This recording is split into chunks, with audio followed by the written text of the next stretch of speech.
Hi everyone. We have completed our first unit, which was fiction, and we are moving to the much adored and much reviled unit on poetry. I used to start with poetry when I taught this at the very beginning, and after some feedback with students, they said maybe you could dip your toe into poetry after we've read some of the fiction, which we're more used to. So this PowerPoint and video are going to walk you through some of the things I want you to start looking for as you begin to read the poems and evaluate those poems. So remember that poetry, like fiction, like drama, is just another form of literature. And the types of poetry that are available for us to read and enjoy are as different as the types of writers there are who write it. And poetry preferences can differ from generation and culture and geography. What we like in the Western civilization might not be the same thing that people in the Eastern civilization like.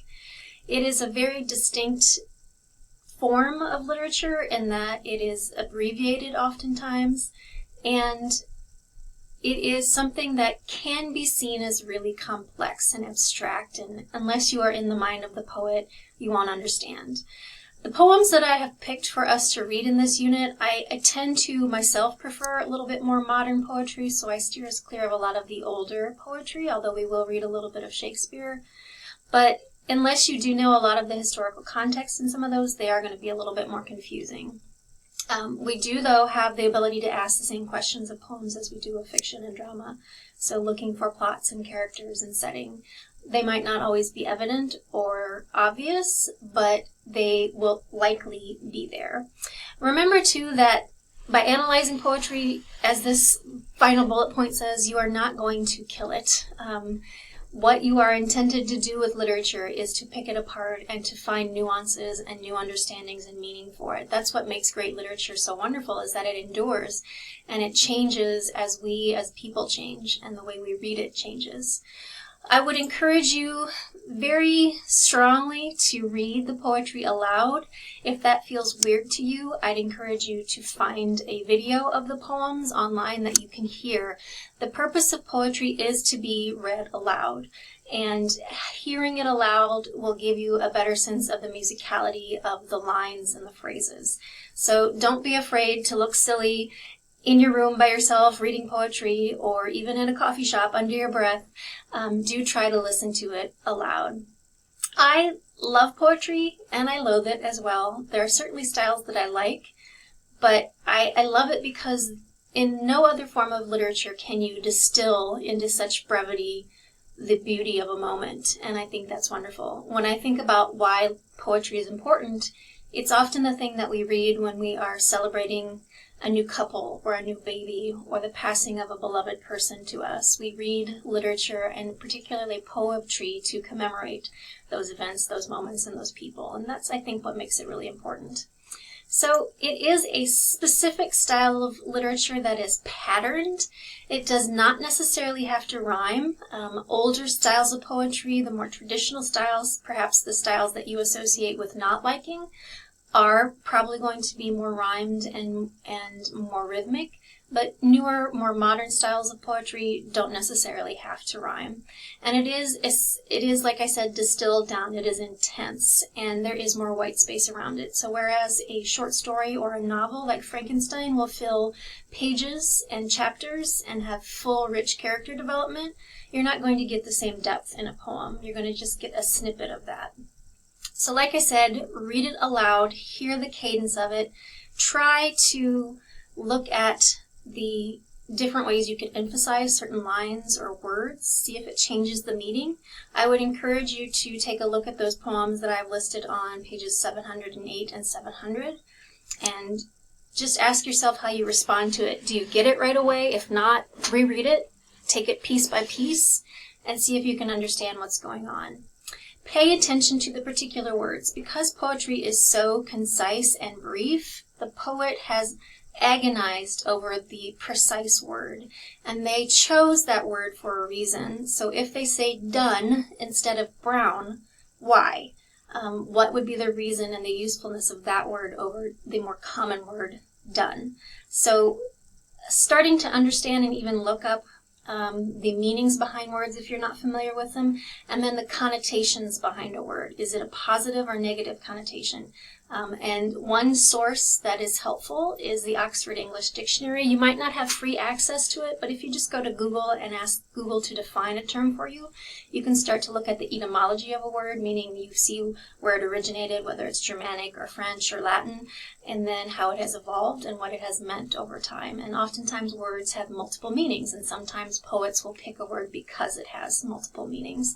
So check out the word choice. Next, a very common feature of poetry is figurative language. So the use of things like similes and metaphors and personification and oxymorons. These types of language are meant to heighten and beautify regular moments. So if we said she has blue eyes, that's fine, we can see it. But if we say her eyes are as blue as the cornflower, we get an idea of the shade of blue, and then we also get this kind of floral moment. I start to picture gardens and fields of wildflowers that are this lovely blue color. So those types of language, figurative language, help us to move past a simple moment in words on page and help us to really start seeing it.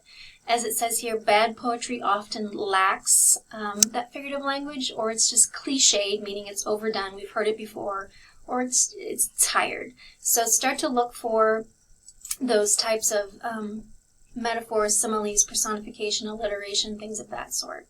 So here are some examples of the specific types of figurative language. A metaphor, one thing is the other. It is similar to a simile, but without the use of like or as. Take again a look at that poem that you read on page 708, the divorce poem. See if you can find what the metaphors are in that particular poem. A simile is similar to a metaphor, but it uses like or as. He laughed like Woody Woodpecker. Her teeth were as white as chiclets. Again, you will find similes in the poem Divorce on page 708, so take a look at that. Personification is giving human-like qualities to non-human things. We've done this. If you're a fan of Disney or animated movies, we personify things that are not human. So think of the dancing teacups in Beauty and the Beast.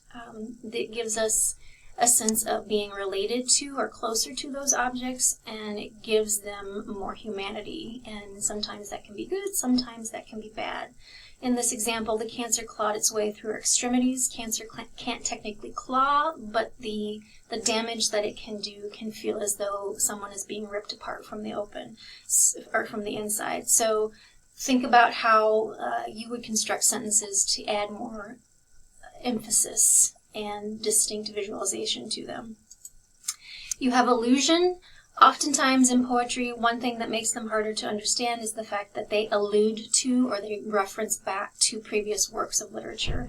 So you will see this a lot of times in the works of Yeats and Keats. They will allude to previous works that you might not be familiar with, which makes it a little bit more difficult to really connect to it. And that is a common thing you see. One you're going to know is Martin Luther King's I Have a Dream speech. He alludes to Lincoln's Gettysburg Address. So this is a thing that happens often in more well-known speeches and pieces of poetry. Start looking for symbols. Oftentimes, when we get into reading poetry, things become symbolic and they might seem simple, but ask yourself, what is the hidden meaning behind why that object is there?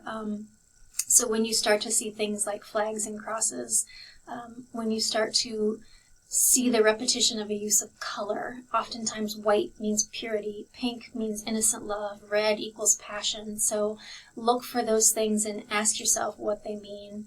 Some subgenres of poetry, these are not essential for you to know, but be familiar with them. The notion that you tell stories through poems like a narrative, that you can have a dialogue between characters. You have a lyric, which can include things like odes to people, tributes, or elegies, poems about death. Those are some that we may or may not read, but I'm not expecting you to be super familiar with those. And then starting to understand the rhyme and rhythm of poetry.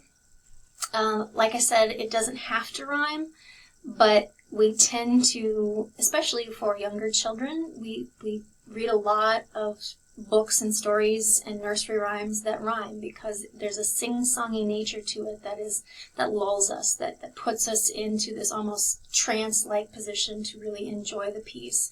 So if you have rhyming, you have words that end the same way, so brow and now. Alliteration is similar, but you are repeating the sound of consonants at the beginnings of words. So the example of besiege, thy brow. We again, as people, as humans, tend to like alliteration, and it's an easier form of figurative language to do.